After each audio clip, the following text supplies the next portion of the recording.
Back to the gas prices. I had a conversation with my mom yesterday, and my mom is 0% knowledge about what's going on. So I posed the question. I go, Mom, how much does it cost to fill your tank? She says it costs $40. I said, well, you do understand now that gas prices are rising. She goes, yeah, I know. It cost me $50 this week to fill my tank. So how often do you fill your tank? Once a week. So I said, it's going to cost you $10 more, in general to fill your tank. She goes, okay. Like, to combat tyranny and to stand up against autocratic thinking like Putin, if it costs my mom, who's a nurse, $10 more a week, so be it. Gas prices aren't the end all be all. Yes, there are bigger things like the trucker that you talked about and businesses or people who drive for a living. Maybe you eat out a little bit less, but you're going to have to do something different. But for my mom to spend $10 more a week, so be it. So I will take a different position with that, and I'll tell you this. So right now, the crisis is so bad on the left that they have to figure out a way to either take a few different measures to not make the gas price a massive issue. Mm-hmm. So they're facing a few different problems. Why are we having so many problems world? We didn't have a war during Trump. Why are we having so many problems under this administration? Why is that? First we have the Afghanistan. Now we have this. First we have inflation. Gas prices go up. Now we have this. Why is this happening? Well, we just had a worldwide pandemic. So, a lot of this is systemic because of that. Right. But again, so even with the pandemic, throw that in there as well. Why? So the left has to position everything to be normal. It's okay. It's gas prices just going up. It's okay. It's inflation. It's going to be okay. It's going to go away. No, it's not really inflation. It's because of this. Oh, it's really going on because they have to deflect because midterms are. There's an element of it that's politics. But the part of it that with your mom's story, I'm glad it doesn't affect her, the $10. I'm fully glad it doesn't affect her. It affects a lot of people. Believe me, my mom is of the ilk that it would affect the common person. I get that. She's in by no way means doing well. But your mom is also not in the working environment where she has kids to take care of, where she has expenses to cover, where she has to drop off the kids, drive them to soccer, do all that other stuff.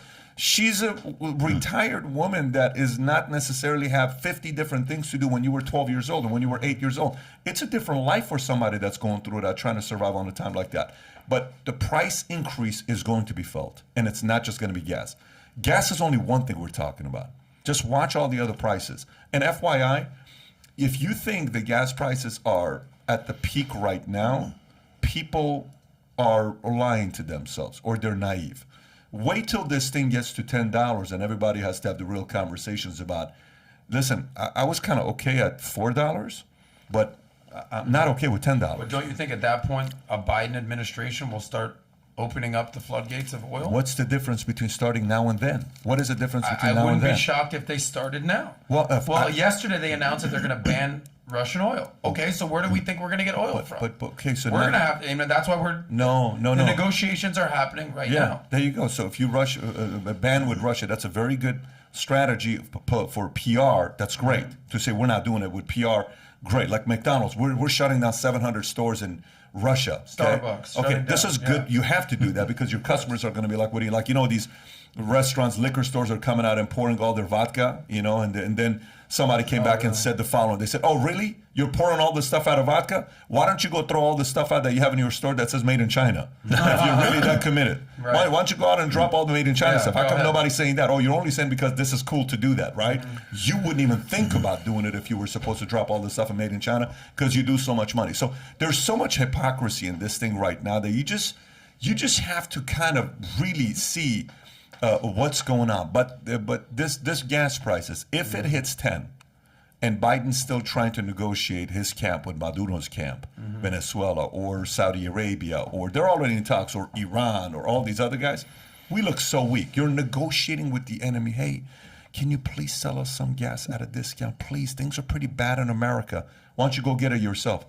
And then they asked maybe we will, though, right? The maybe is if they do, we will salute them on the podcast and say, awesome decision for you doing that. Well, if you were Tony Blinken or in a national security advisor working for the Biden administration, you just hypothetically, what would you recommend he does differently, or what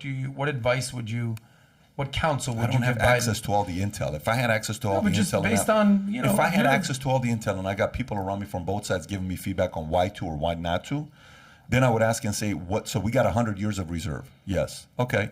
How long do you think this crisis is going to last? Say 90 days. Okay.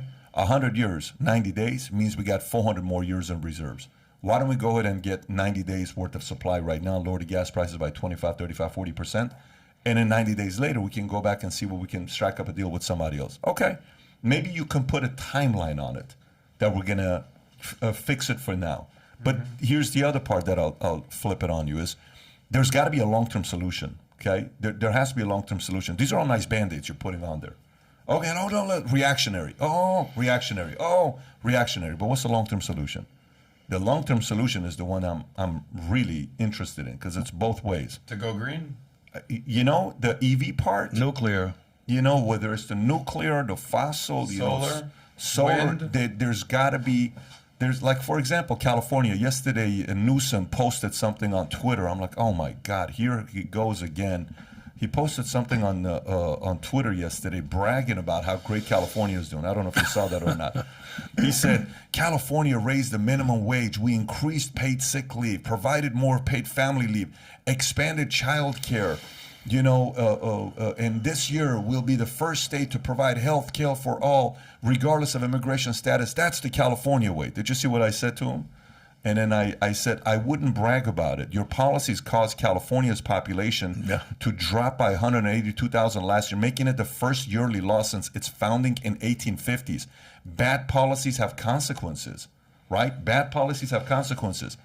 The political system that we have today, the voting system, Adam, it's so reactionary that everybody is more concerned about being reelected that you're not making good long-term policies. But you don't, I mean, you lived in California, so you have obviously strong opinions on this. I don't feel bad for Californians. Why? They chose this.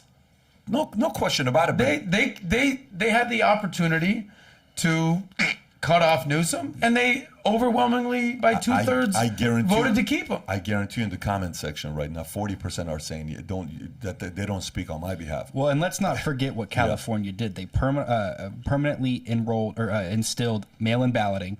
They're allowing illegal immigrants to vote. They have a huge population of sanctuary cities. It's like the that's still not gonna change the vote whatsoever. Well, I mean, there California could be some is the most discrepancies liberal in that. state in the country, arguably.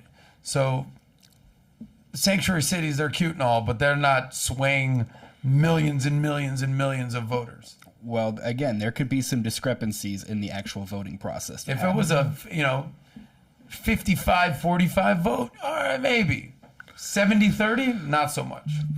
I go back to the fact that we're dealing with a population that isn't educated well enough to understand, if I vote for this, somebody has to pay for that. And how does it all balance out? And, the stuff that Newsom just bragged about, somebody has to pay for that. So your taxes will go up again, right? And, I was recently in L.A. What a dump. What a dump. LAX is It's sad to say that. That was a beautiful city, man. There's homeless camps all over the place, and the city is drab. There's just nothing that looks inviting anymore, yet there's still people living there. But my friends who have some means, they all live someplace outside of the city. It's a shame, and I've been given to understand that San Francisco looks pretty much the same these days. And San Francisco is worse than LA. The prettiest city that ever was in the United States. San Francisco. Yeah. Now it's a hot mess. So why don't they connect the dots? Did it just happen just sporadically, and there's nobody to be held accountable for? Where do you live? I live outside of Atlanta. In Atlanta. Yeah, Okay. pretty good. Atlanta? Yeah. Bad traffic, though. Yeah. Look at that. Look at that real quick. Look at that real quick. What's that? That's LA. Oh, yeah. Oh, God. That is LA. That's insane to think that's LA. See, I don't remember it looking like that. I lived there 20 plus years. I don't remember looking at it like that. That's what they're doing is they're raiding the trains. When the trains come in from Amazon, FedEx, the packages, gangs of people go up, rip the trains open, steal all the packages, steal all the goods, and take off. Yeah, I mean, that definitely inspires people to say, I'm going to wake up and move to California tomorrow. I'm definitely on my way to go to California tomorrow. I just wonder how long this is going to go, because nothing lasts forever. You have to know, winning doesn't last forever. You're eventually going to lose. You know, the Bulls, dynasty, 6 years, boom. Lakers, Kobe, Shaq, boom. You got, whatever. So nothing. boom. It doesn't Heat, last boom. forever. I just wonder what's going to happen to California, where some of them are going to wake up and say, you know what, I'm done with this. So if you enjoyed this little segment from the podcast, click over here to watch the entire podcast. And if you've not subscribed to the channel, please do so. Take care, everybody.